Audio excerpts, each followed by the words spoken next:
For me, modern just means that I don't confine myself to the restrictions of a pattern. You know, like with Dresden plate, for example. It doesn't have to be this big. I'm going to make it this big. I'm going to do some that are full, some that are, you know, just partial. So really modern is more of permission for a quilter to play, to not have to just be a traditional piecer, to just play with your textures, your patterns, your fabrics. It's fun. We try to push themselves with different fabric lines, mixing both prints as well as solid fabrics. A lot of time gray is used.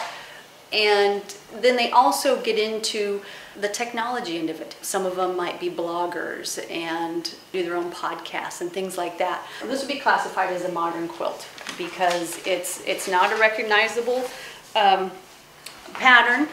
It's the mix, again, I said, of the solids and the prints.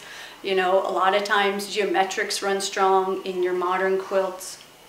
I have a long arm and I do custom freestyle, and that's just where my strengths lie. So yeah, I did the little swirls. They're in a gray thread, and then these pretty curly cues, that's in variegated green and turquoise. For teenage girls, it's like, okay, you gotta kind of think outside the box and make it fun and interesting and, you know, something that they're gonna love. This is definitely in the category of modern because of the amount of solids used with the print. But see, I like with the jelly rolls, I put the little squares in because it's more interesting. And the reds, I just like red. It's one of my favorite colors.